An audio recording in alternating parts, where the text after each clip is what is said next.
इस वक्त बिल्कुल जैसा आप कह रहे थे कि अभी 107 पर कांग्रेस है, 84 पर बीजेपी है और ऐसे में इस वक्त जो बड़ी जानकारी आ रही है वो जे जनार्दन रेड्डी से जुड़ी हुई आ रही है, जो कि उन्होंने अपनी पार्टी बना ली है कि आरपीपी।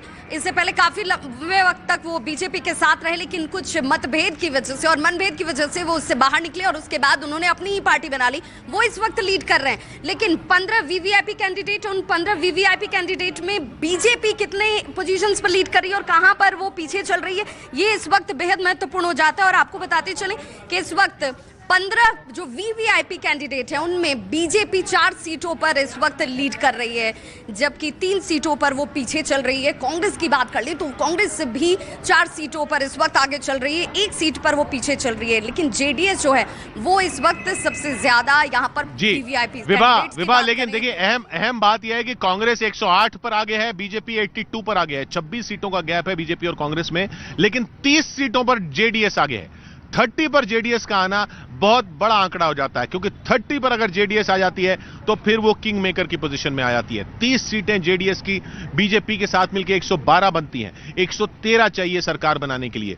कांग्रेस ने बीजेपी से 49 सीट्स छीनी है। अगर आप सीटों की अदला बदली की बात करें तो कांग्रेस बीजेपी से 49 सीट्स छीन रही है, लेकिन फिर भी वो 108 पर ही पहुंच रही है, क्योंकि कांग्रेस बीजेपी को 25 सीट्स दे भी रही है, यानी बीजेपी भी कांग्रेस से 25 सीट्स जीत रही है। देखिए, बीजेपी में जो सीट डिस्ट्रीब्यूशन हुआ है उसका खामियाजा मिलता हुआ हल्का दिख रहा है। मोला कलमुरु में जो कि सिटिंग एमएलए श्रीवालू है, जो बल्लारी से फिलहाल लड़ रहे हैं, उनकी जगह ये थिप्पेस्वामी को सीट दी गई थी बीजेपी की तरफ से, लेकिन यहां पर कांग्रेस लीड कर रही है। एक ऐसी सीट जो बीजेपी की थी, बीजेपी नहीं, वहां पर फिलहाल कांग्रेस लीड कर रही है, क्योंकि चेंज कर दिए गए हैं कैंडिडेट, दूसरी जगहों पर भेजे गए हैं। तो अलग अलग फैक्टर किस तरीके से काम कर रहे हैं, अगर आप देखें कि लिंगायत जो सीटें जीती थी, जहां पर लिंगायत वोट अहम मायने रखता है, उन 67 सीट्स में क्या हो रहा है, अगर हम देखें तो 67 में 24 पर बीजेपी और 38 पर कांग्रेस प्लस 18, 38 सीट्स ऐसी जो लिंगायत फैक्टर है, जहां पर वो कांग्रेस आगे चल रही है। ये बड़ा नुकसान हुआ है बीजेपी को, बड़ा नुकसान हुआ है लिंगायत वोटों का, लिंगायत समुदाय वाली सीटों का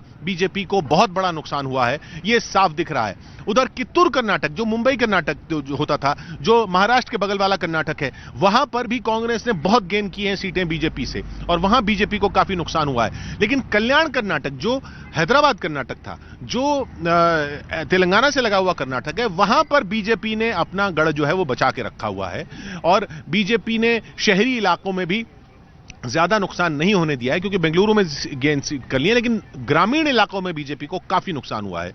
ग्रामीण इलाकों में 134 में 71 जो है कांग्रेस ने जीती हैं, और काफी गेन की हैं सीटें बीजेपी से भी और जेडीएस से भी। वोकलिगा फैक्टर में भी कांग्रेस फायदे में रही है, तो वहां पर जेडीएस को नुकसान हुआ है। तो लिंगायत जो समुदाय है, जो पहले जो बीजेपी का वोटर माना जाता था, या बड़ा वोटर माना जाता था, बड़ा समर्थक माना जाता था, उसकी काफी सीटें कांग्रेस को गई हैं।